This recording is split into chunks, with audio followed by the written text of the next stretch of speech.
Eu estou aqui numa luta para compreender e para fugir dessas armadilhas, né?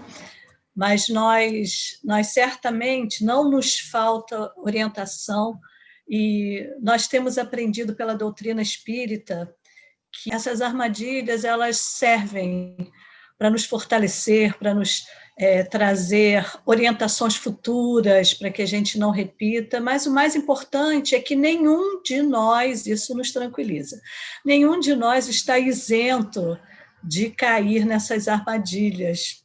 São aprendizados muito preciosos que nós vamos carregar para o resto da vida. Esse estudo eu baseei num texto da Joana de Ângeles, que está no livro Entrega-te a Deus, que ela ditou ao Divaldo Franco. O texto se chama Ciladas. Então, eu extraí dali algumas anotações para nortear um pouquinho esse estudo. Como vocês podem ver, essa imagem ela vai ter uma relação aqui com o que nós vamos falar, né? Essa teia, que ela é tão bonita, né, gente? É sedutora, parece feita de cristais, e não à toa ela é tão bonita. E nós vamos ver aqui nesse livro, Entrega-te a Deus, no texto a que eu me referi, Joana nos diz que na trajetória humana, em favor do desenvolvimento moral e intelectual, então nós nos deparamos, nós enfrentamos essas armadilhas, não poucas vezes, para o nosso desenvolvimento moral e intelectual.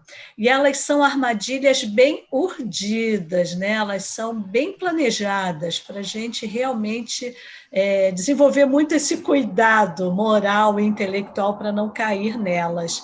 E, às vezes, nós tombamos de maneira irreversível e nos comprometemos por um largo período de tempo. A literatura espírita ela está recheada de histórias que mostram espíritos como nós, que caímos em armadilhas que nos aprisionou por um largo período e ainda nos aprisiona por um largo período.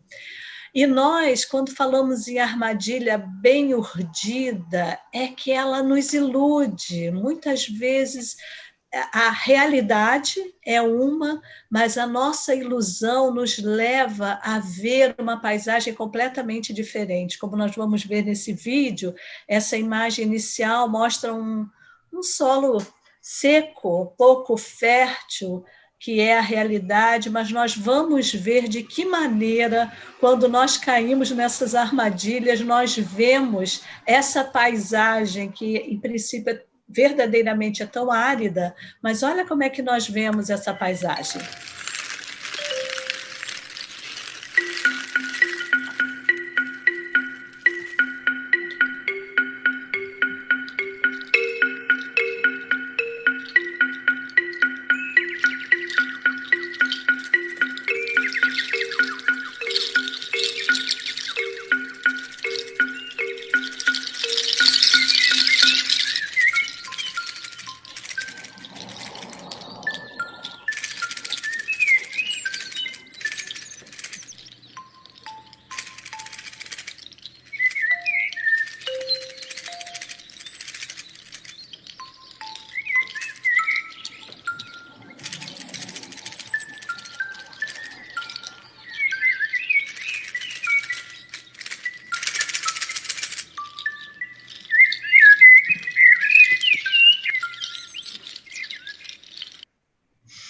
Pois é, né? Claro que esse vídeo lindo permite uma série de interpretações, mas eu quis aproveitar para nós refletirmos sobre essa visão tão ilusória que nós temos dessas armadilhas e como, quando vemos, estamos aprisionados nela e com muita dificuldade de sair.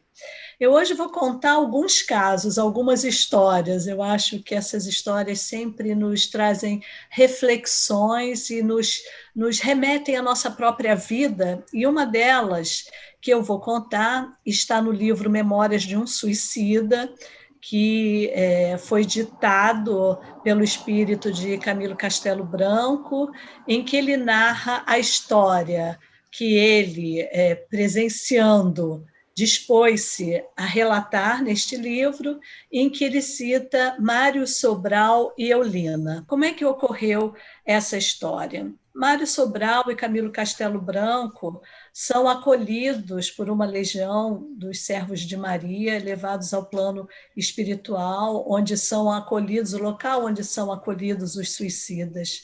E isso nos dá um consolo tão grande, porque quem se responsabiliza por esse trabalho é Maria, Mãe de Jesus, que tem uma legião para acolher, para esclarecer, consolar esses espíritos que, diante de um desespero, diante da ignorância sobre a vida espiritual, diante de uma dor imensa, acabam fazendo essa opção. Então, eles são acolhidos nesse vale, e lá estavam Mário Sobral e Camilo Castelo Branco, dois suicidas.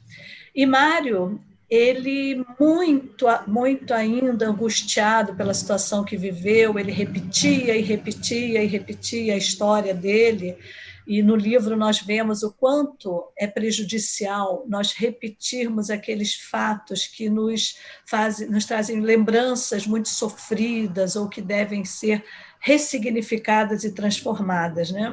Então, ele conta a história dele.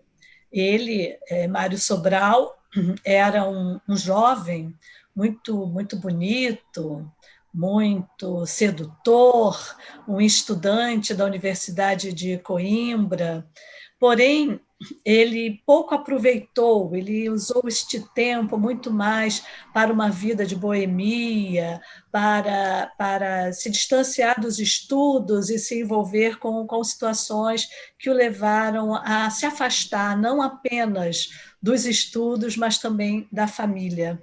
Ele havia se casado com uma mulher muito nobre, com quem teve 3 filhos, mas ele conheceu Eulina, e ao conhecê-la, ele se apaixonou perdidamente, abandonando a sua família para viver com ela. Eulina, que nas palavras dele era uma mulher pérfida, interesseira, após retirar tudo que podia de bens materiais do nosso Mário, ela então o abandona, e ele, desesperado, um dia a procura. Ela já havia se casado de novo com um brasileiro, como consta no livro, isso se passa em Portugal, né? Ela havia se casado de novo, e Mário Sobral procura Eulina, implorando a ela que voltasse para eles, que eles retomassem, reatassem o compromisso deles. E Eulina debocha dele, ridiculariza ele vai se tornando muito exasperado, muito agressivo, e começa a agredi-la, e perdendo a cabeça, a agride até matá-la. Quando ele percebe o que ele havia feito, ele entra num profundo desespero, e ele então vai à cozinha da casa e, utilizando lençóis, ele se suicida. E ele conta essa história e ele repete muitas vezes que ele gostaria de não ter mãos, porque aquelas mãos haviam matado Eulina.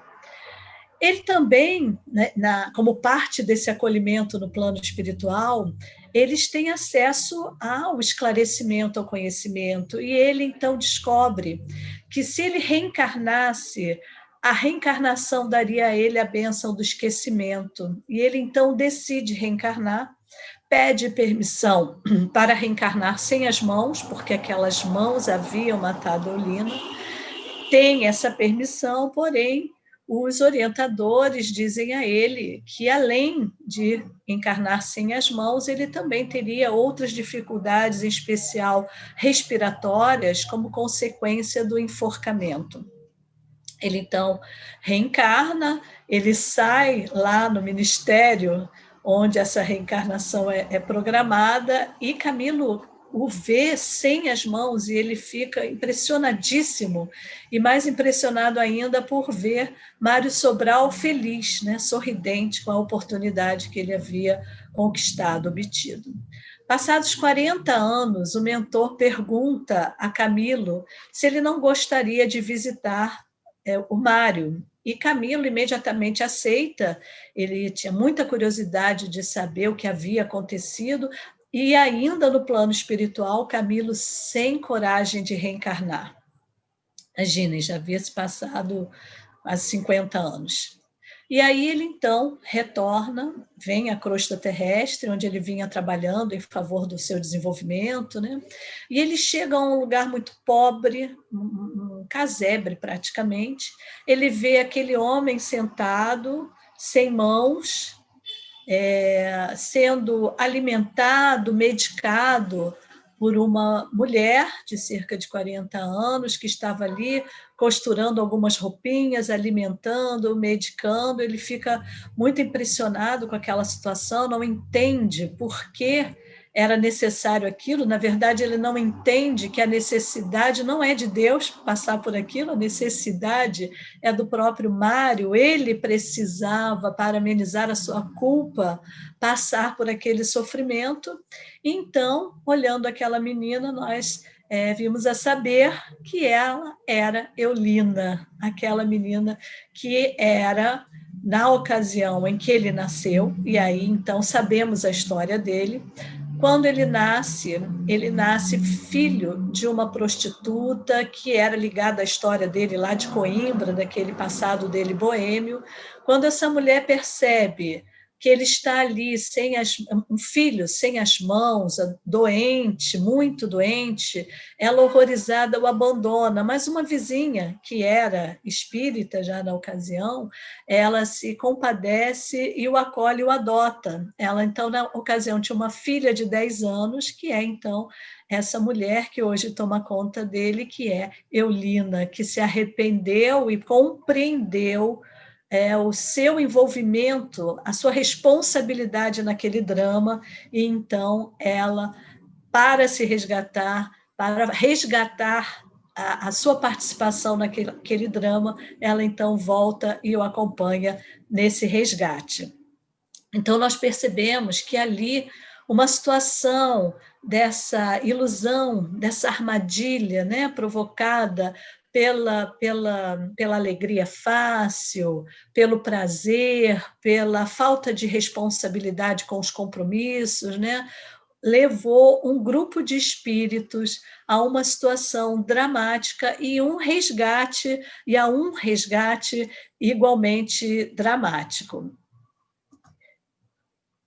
Voltando então aqui, essa história está nesse livro, Memórias de um Suicida, que foi ditado então por Camilo Castelo Branco, que após isso tomou coragem para reencarnar, vendo aquela situação e vendo aquela forma de resgate e vendo como a gente, unidos pelos nossos laços de afetos e desafetos que vamos obtendo ao longo da nossa caminhada espiritual, é possível rever as nossas histórias. Mas como é que nós caímos nessas armadilhas?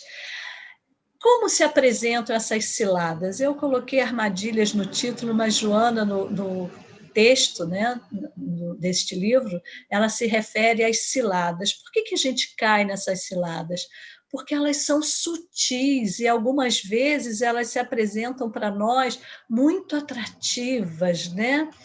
Elas anunciam favores, glórias fascinantes e vão atingir a nossa sensibilidade emocional, vão atingir o nosso passado, a nossa história, em que isso predomina aí a nossa visão egóica da vida, e a gente, então, sutilmente, de forma insinuante, agradável, sem aparente malícia nem mácula, acabam por envolver e nos fascinar pelo engodo de que elas se revestem. Como eu disse a vocês, que hoje eu vou contar algumas historinhas, eu vou contar mais uma história para a gente perceber essa sutileza, esse engodo, como a gente vai sendo atraído e inicialmente, aparentemente, nós não conseguimos perceber o desfecho que aquelas situações podem ter, ou então nós estamos tão envolvidos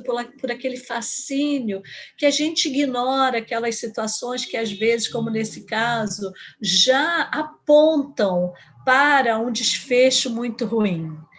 O Divaldo teve compilado por Delcio Carvalho várias histórias que ele contou em suas palestras. Quem está acostumado a acompanhar as palestras de Divaldo sabe que predominam histórias, e Divaldo com seu jeito todo especial de contar essas histórias, e essa é uma delas que está nesse livro. O livro se chama O Colar de Diamantes, e essa história é a história Colar de Diamantes, que abre a primeira desse livro. O que ocorre nessa história?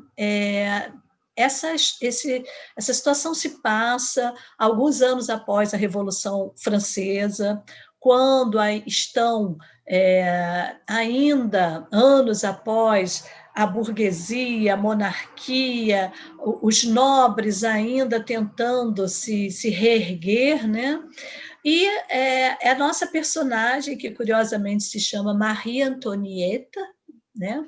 Ela é casada é um casamento feliz, um casal feliz, mas falido. Eles têm uma moradia muito suntuosa, que é o que restou da história deles, e eles lutam com muita dificuldade. O marido é um funcionário de um ministério, eles lutam com muita dificuldade.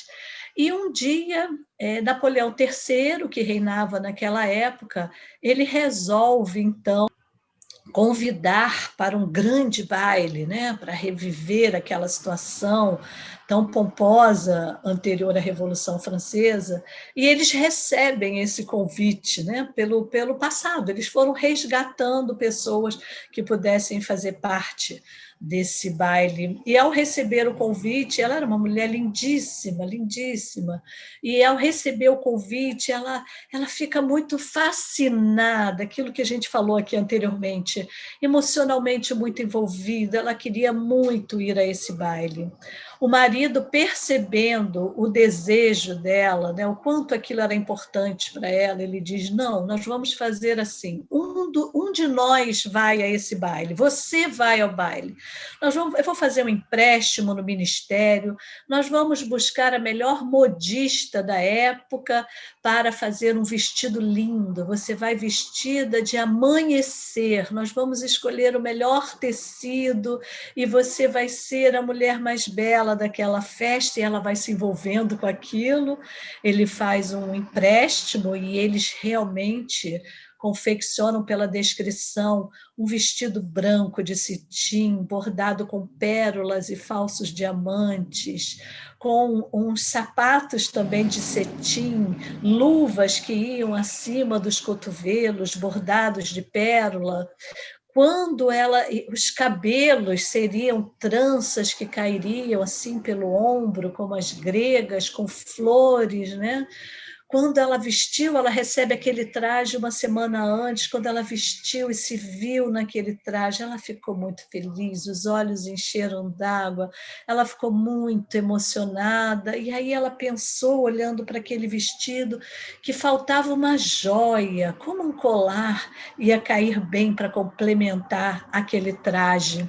E ela conhecia uma marquesa mais velha, uma mulher mais velha do que ela, que também havia sido convidada para a festa, e ela vai procurar a marquesa e vão tomar um chá juntas, e a marquesa então diz: eu vou com um vestido vermelho, que é mais condizente com a minha idade, e vou usar umas pedras vermelhas também. Ela diz: mas meu vestido é muito bonito, mas eu não tenho uma joia para vestir, seria tão bom um colar de diamantes. E a marquesa diz a ela: mas eu tenho diversos, eu tenho vários, você pode escolher o que você quiser, vamos lá, eu vou lhe mostrar vários colares. E ela diz: mas você vai confiar em mim? Mas é claro, confiaria minha vida a você. Vamos lá escolher. Então abre-se assim aquele armário cheio de joias, e ela vai sendo fascinada por aqueles diamantes e escolhe um lindo, pela descrição tão linda, um diamante maior no meio e outros que parecem estrelas em volta, e ela diz, posso então usar esse? Pode, nem se preocupe, que ele nunca foi usado, nem vão identificá-lo como sendo meu, você pode usar à vontade. Ela leva aquele colar para casa, e com o traje completo, o traje dos sonhos dela. Ela entra com o marido numa linda carruagem que eles haviam alugado por um preço altíssimo e vai à festa. E o marido fica de fora, vibrando com a felicidade dela, vendo-a pelas janelas do castelo, onde é o atual Louvre, ela dançando, inclusive com o imperador, e ela inebriada naquela alegria. Quando o baile acaba, ele a está esperando na porta e ela diz, não, dispense a carruagem, eu não quero que essa noite acabe nunca. Vamos andando, e vão andando até em casa, e ao chegar em casa, já quase amanhecendo, quando ela tira o colar, que segundo a marquesa se chamava Rio de Lágrimas, quando ela tira a roupa, ela percebe que está sem o colar e acha que o colar caiu dentro da roupa e procura e começa a se desesperar, volta a pé, refaz o trajeto em busca do colar, não encontra, volta ao palácio onde estão os funcionários limpando, e ela revira o lixo, revira tudo, pergunta a eles e ninguém encontra o colar. E ela só vê como saída o suicídio, porque certamente seria denunciada pela marquesa e presa. Marido diz que não, hipótese nenhuma, que eles então conseguiriam ainda mais empréstimos, ele faria o impossível e eles então fariam um novo colar para devolver à marquesa. Procuram um joalheiro. Ela descreve a joia, ele diz, mas essa joia vai ficar caríssima. Eles já haviam gastado 100 mil francos, só a joia custaria 200 mil francos. Mas ela não vê saída, eles fazem a joia, ela vai, devolve a marquesa, e a marquesa, jogue ali. Ela, não, mas você não quer ver a joia? Não, não, jogue lá, é mais uma joia apenas, né? E ela sai, e com o correr dos anos, eles vendem a casa, vendem móveis, cortinas, vendem tudo que tem. O marido trabalha incansavelmente por 10 anos para pagar os empréstimos e acaba adoecendo e morrendo. Ela, então, passa a ser uma lavadeira que lava roupas nas águas do Sena.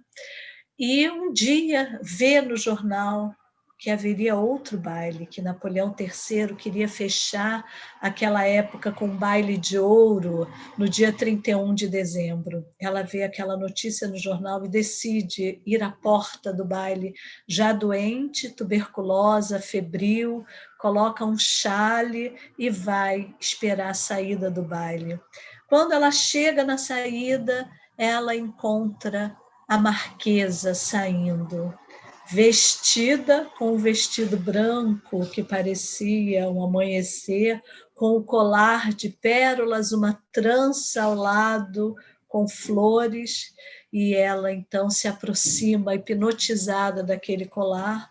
Inicialmente a marquesa não a reconhece, e não reconhecendo acha que é uma mendiga, e então afasta quando ela diz, você não me reconhece, e ao reconhecê-la, a marquesa diz, o que aconteceu? Achávamos que você havia morrido, a sua casa foi vendida, o que aconteceu? E ela diz, a minha desgraça veio desse colar. E ela pergunta, mas por que desse colar? Eu perdi esse colar, esse é uma réplica, e eu mandei fazer um novo colar.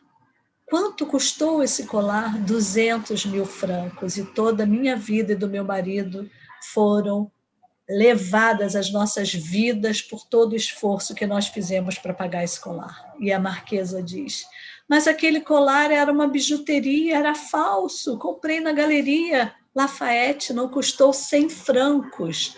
Tome aqui o colar de volta. Ela, enlouquecida, sai pelas ruas de Paris, desesperada, e não se tem mais notícia. É um conto de Guy Maupassant, que é um um escritor francês da época, mas eu acho que esse conto ele ilustra também, né, esses diamantes aí que vão nos fascinando e nos levando para algumas armadilhas que certamente nos cobram um preço muito alto quando nós temos que resgatar o drama que advém dessas nossas escolhas impensadas. Foi uma noite em que certamente teve desdobramentos de muitas décadas, talvez até mais de século, para ser recuperado.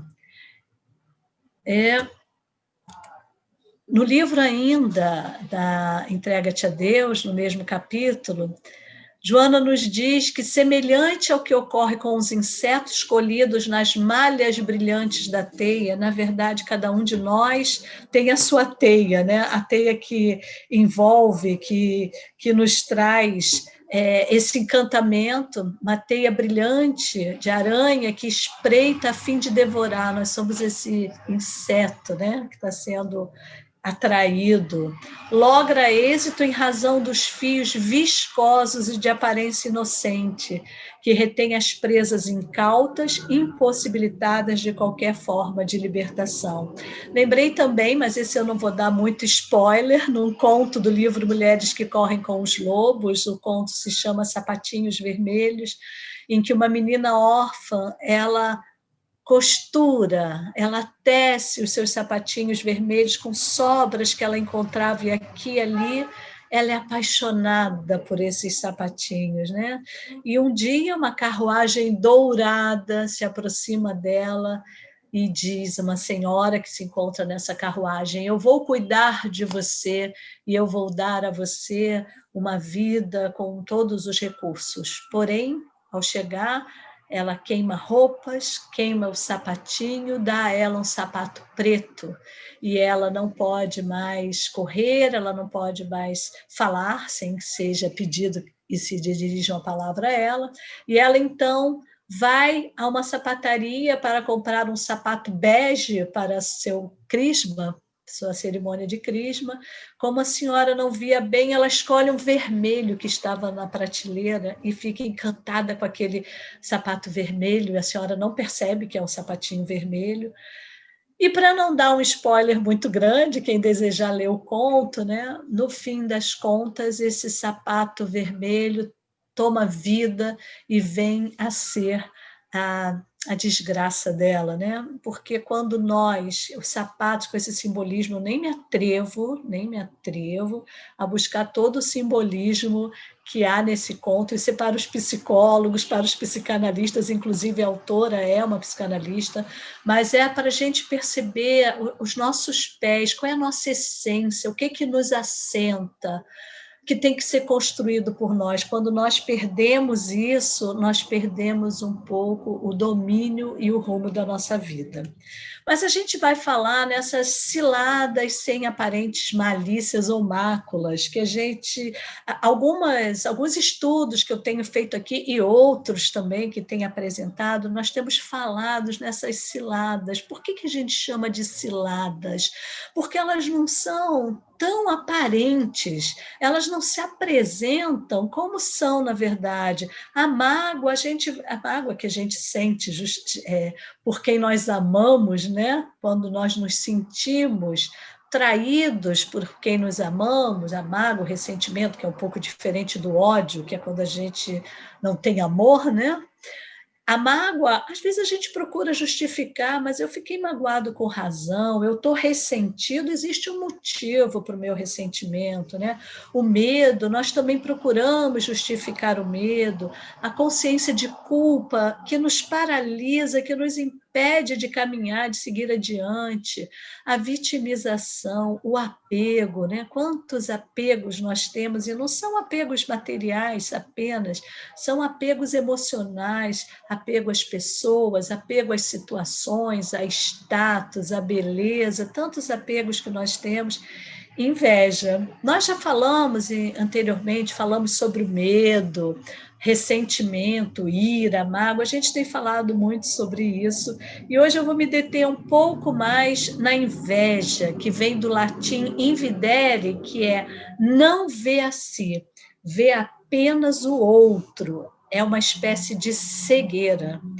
E pior, a inveja é um obstáculo ao conhecimento pessoal. Bem, se o conhece-te a ti mesmo é a chave para a nossa felicidade, para a nossa evolução, a inveja é um enorme impedimento à nossa felicidade, ao nosso crescimento, né? Uma das armadilhas mais poderosas para nos impedir o crescimento. Na Divina Comédia de Dante Alighieri, ele coloca os invejosos com os olhos costurados por arame, para que eles não possam ver. E quando ele trata dos 7 pecados capitais, ele coloca a inveja, porque quanto mais nós nos elevamos, menos poderoso esse pecado. Quanto mais estamos na base, mais próximos do inferno. Então, a inveja só está acima do orgulho, ela está muito próxima do inferno. E eu acho que atualmente, com esse nosso confinamento, nós estamos descendo a gula de degraus, porque está difícil resistir, não é? E aí, vejam só, o Dante, quando ele se refere a isso, ele já nos apresenta esse perigo que é a inveja, não para um inferno como era visto antes, mas para essa dificuldade que ela nos apresenta para a nossa evolução. Há uma pesquisa feita por um cientista japonês chamado, eu imagino que seja isso, Hidehiko Takahashi. Takahashi eu tenho certeza que é. Ele é pesquisador de um departamento de neuroimagem molecular do instituto no Japão. Ele fez uma pesquisa, ele colocou 3 pessoas e inseriu o pesquisado era uma dessas 3 pessoas, as outras 2 eram fictícias. E ele ia narrando, ele pedia que as pessoas realmente se envolvessem na história, e ele ia narrando situações em que as outras pessoas eram mais bonitas ou eram mais inteligentes, e ele mapeava nessa pessoa que estava sendo pesquisada uma área da inveja. Isso aqui é uma imagem, eu procurei uma mais nítida, mas parece que é a única que existe. Esse ponto amarelo é a área do cérebro ativada, é a área que corresponde também à dor física e à dor moral. Olhem só o que a inveja é capaz de provocar em nós, uma reação numa área cerebral correspondente à dor física e à dor moral. Então, a gente precisa realmente fugir muito disso. A inveja, Leandro Carnal chama de pecado envergonhado. É uma pena que nós não estejamos no presencial, mas se eu perguntasse assim, quem aqui já foi vítima de inveja, levanta o braço. Acho que muita gente, se não todos, levantariam o braço. Mas se eu perguntasse quem aqui é invejoso, eu imagino que o público seria bem mais restrito, né? Mas a gente precisa diferenciar também o que é cobiça do que é inveja. A cobiça é desejar as coisas do outro, é vontade de ter o que o outro tem. Só que isso pode ser positivo. Eu posso almejar um sucesso, lutar para alcançá-lo. Eu admiro tanto a trajetória de fulano que eu vou me empenhar muito para ter o mesmo sucesso, né? Mas, por outro lado, ela pode ser negativa, quando a gente deseja aquilo tanto que nós não medimos os esforços e pagamos qualquer preço para atingir aquela meta. Mas qual é a inveja? A inveja, segundo São Tomás de Aquino, é a tristeza pela felicidade dos outros. Então, eu nem quero que o outro tenha apenas, eu não quero que o outro tenha. Quando nós somos invejosos, nós exultamos pela adversidade, e tem aflição pela riqueza do outro. Então, o outro obtém sucesso, o outro obtém a riqueza, aquilo em nós gera uma aflição, a gente exulta quando eles têm adversidade. Inclusive, na pesquisa que foi feita, que eu citei anteriormente, quando o pesquisado via que um deles sofria, era ativada outra área de satisfação, de prazer, de alegria. Olha que a gente não é fácil, não. E nós sentimos com a inveja dor pelo sucesso alheio, dificuldade em entender a prosperidade alheia. E, às vezes, a gente se equivoca quando digo que é um pecado envergonhado, que essas armadilhas são sutis. Quer ver? Eu vou trazer 2 casos, uma parábola de Jesus, 2, na verdade. Uma parábola de Jesus, que é do trabalhador da última hora. Eu vou fazendo umas perguntas para provocar vocês, e vocês vão, como o Júlio gosta de brincar, tempo de um comercial aí para refletir, já que nós não podemos conversar, infelizmente, né? Nessa parábola, um homem, antes da parábola, antes de contar a parábola, vamos fazer um exercício aqui, vamos simular uma situação. Anete Guimarães tem uma palestra ótima sobre a inveja, e é daí que eu tirei esse exemplo. Imagine que eu tenho um terreno para capinar, eu chamo 2 homens e digo a eles, eu vou pagar R$1.000, vocês vão trabalhar de 8 às 5, com uma hora de almoço, para capinar esse terreno. Eu acho que todos concordam que R$1.000 para um dia de trabalho para capinar um terreno, e não é assim, tem que dar conta do trabalho, no fim do dia tem que estar pronto. Não, vocês vão trabalhar um dia para capinar esse terreno e cada um vai ganhar R$1.000.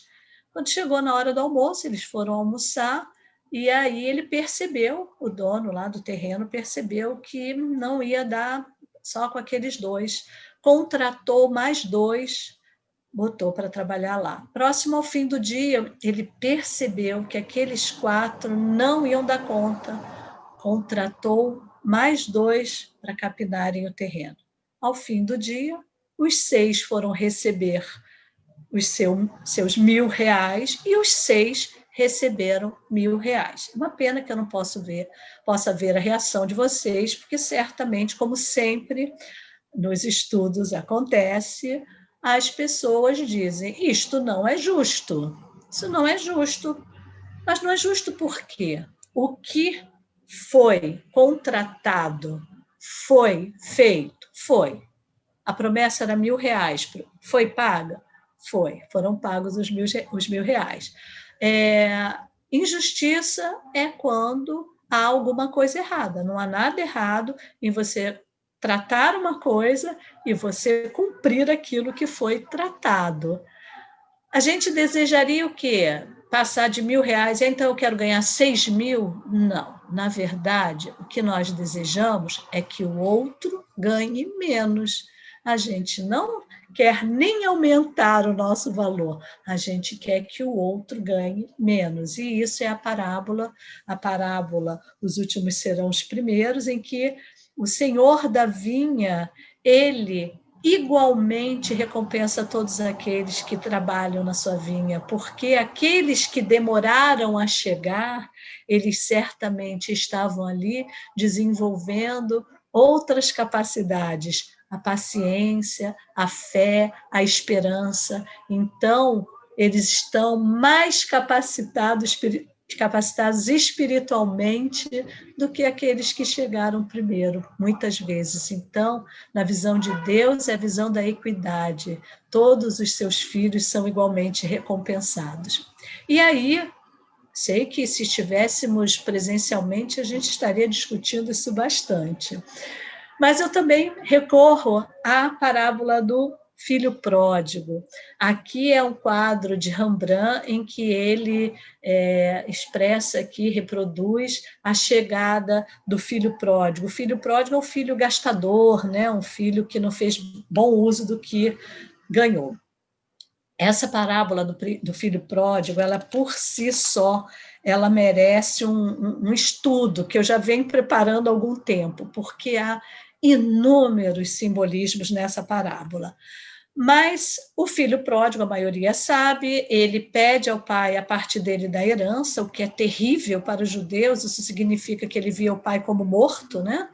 O pai dá essa parte dele da herança, ele vai embora e gasta tudo da pior forma possível. Ele, então, olha para os porcos, ele vai trabalhar alimentando os porcos, que também, para os judeus, era uma atividade muito degradante, e Jesus falava aos fariseus, e a gente vai entender o que Jesus quis dizer com isso. Ele, então, diz, eu preciso voltar para a casa do meu pai. Se até os animais do meu pai, os funcionários, os trabalhadores do meu pai têm um alimento, eu vou voltar. E ele volta. E quando o pai o vê, o pai fica tão feliz com o retorno dele, e o filho talvez tenha pensado, meu pai vem correndo para mim para me dar uma surra, né? Porque toda a cultura levaria a pensar isso. E o pai, então, o levanta, o abraça, manda trazer a túnica, o anel, as sandálias, e manda matar um novilho cevado, que é cevado, é um novilho bem gordinho, bem alimentado, com o melhor alimento para os novilhos. Quando o filho mais velho chega e vê aquilo e pergunta, o que é isso? Ah, seu pai mandou fazer uma festa, seu pai mandou matar um novilho para comemorar a volta do seu irmão. E ele então diz para o pai, há tantos anos eu te sigo e jamais transgredi um só dos teus mandamentos, e nunca me destes um cabrito para festejar com meus amigos. Contudo, vem este teu filho que devorou teus bens com prostitutas, e para ele matas um novilho cevado. O pai, né, igualmente amoroso com os dois, mostra ao filho, tudo que é meu é seu também, você esteve comigo aqui, você não passou por nada do que ele passou, nós temos que nos alegrar com a volta dele, né? E o que é isso? É a inveja. Ele não consegue aceitar a alegria, a felicidade, o retorno daquele irmão. Mas o que Jesus queria com essa parábola, quando ele falava aos fariseus que seguiam a regra, seguiam a lei ao pé da letra, era mostrar que cumprir a lei não é bastante, que a misericórdia deve superar a lei, que ser fiel ou apenas cumprir a lei é uma parte muito pequena da ideia de amor, e que o amor supera a lei, a misericórdia supera a regra, e a dedicação, a caridade, a generosidade superam a inveja. E aí a gente tem, à luz dessa visão da inveja, as releituras dessas parábolas que tanto nos ensinam. E aí nós nos perguntamos, eu trouxe aqui o quadro do Rembrandt. Esse quadro é lindo, está lá em São Petersburgo, no Museu Hermitage. Aí a gente vê aqui, isso é esse esfumato, né, essa técnica claro-escuro, mas a gente vê aqui, iluminados e claros, o pai e o filho que retorna, e atrás, escurecido pela sua sombra, que não consegue ter alegria em acolher seu irmão de volta e perceber a grandeza do seu pai. Esse quadro é lindo, eu adoraria vê-lo pessoalmente, né? E aí, a boa notícia, como a gente começou falando, a gente termina aqui falando também. Como evitar as ciladas? A gente tem recursos para evitar as ciladas, porque a gente pensa assim, puxa, as ciladas são recursos, sim, perturbadores, que aparecem durante a experiência humana, para a gente adquirir valores pessoais, todo mundo experimenta, isso é uma boa notícia, mas a melhor ainda é que a gente, embora todos nós passemos por isso, todos nós precisemos viver experiências que nos tornarão mais fortalecidos, mais sábios, né? A gente tem como evitar a maioria delas. No livro Palavras para a Alma, da Ana Teresa, nossa companheira do Tarifeiro, esse livro que eu adoro, ela diz que Platão afirmava que, pelo pensamento, o homem tem a possibilidade de ser dois em um. O que significa isso? Nós podemos perceber que podemos pensar numa coisa, mas, ao mesmo tempo, prestar atenção naquilo que nós estamos pensando. E cuidar disso é muito libertador. Ou seja, eu penso e eu preciso ver, refletir sobre aquele meu pensamento. O que eu estou desejando? Será que tem um diamante falso aí brilhando? Será que tem essa teia tão sedutora, tão viscosa me atraindo? A gente precisa cuidar do pensamento, vigiar, orar. Quando a gente se conecta com Deus, quando a gente eleva nossos pensamentos, nós somos sempre, certamente, ninguém se encontra sem a proteção do Senhor da vinha. É esse senhor ali que paga R$ 1.000 para quem chegou 8 da manhã, quem chegou 4 da tarde, porque ele vê em nós o nosso potencial, ele nos protege e ele nos envia seus emissários, seus benfeitores que executam a sua vontade. Então, nós estamos muito envolvidos. Falamos anteriormente no outro estudo sobre nossos mentores, sobre os nossos protetores, nossa família espiritual, quantos estão ao nosso lado para nos auxiliar. Então, vamos vigiar nossos pensamentos e vamos elevar o nosso pensamento a Deus de forma que nós possamos perceber essa proteção divina. E essa proteção do Senhor da Vinha, eu vou encerrar, como sempre encerro, com uma música, né? É uma música de um filme que eu adoro, que é Perfume de Mulher. Nessa cena, nós vamos ver essa cena do tango, que é uma cena muito famosa. Há uma mulher muito linda esperando um acompanhante atrasado que não chega, uma mulher que adoraria dançar, mas ela, com muita baixa autoestima, muito baixa autoestima, ela acha que não é capaz, porque o namorado dizia a ela que era desengonçada, que ela não conseguiria.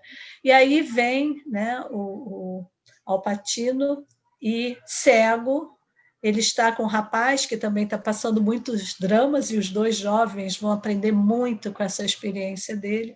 Ele percebe a presença dela, o perfume dela, é uma cena muito bonita, e dessa forma ele pede coordenadas ao rapaz e a convida para dançar, né?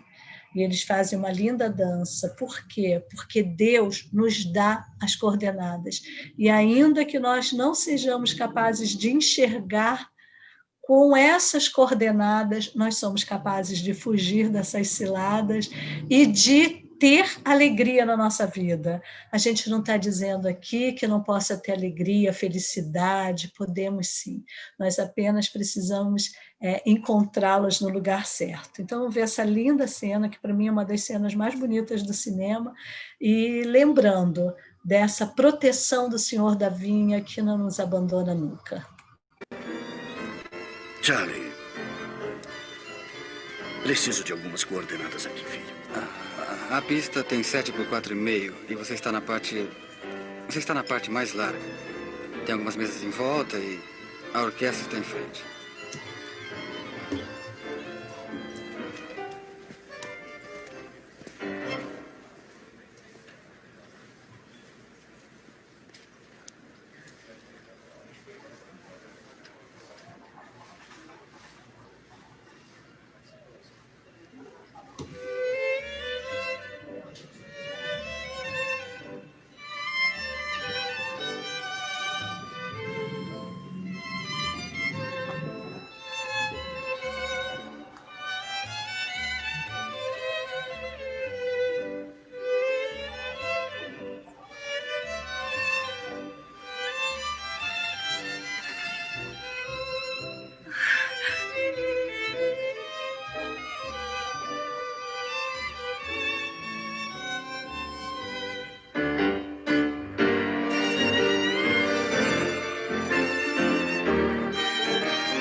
Bem, então com essa cena linda, né, que eu acho linda, que nos mostra assim, nós temos as coordenadas para a nossa vida.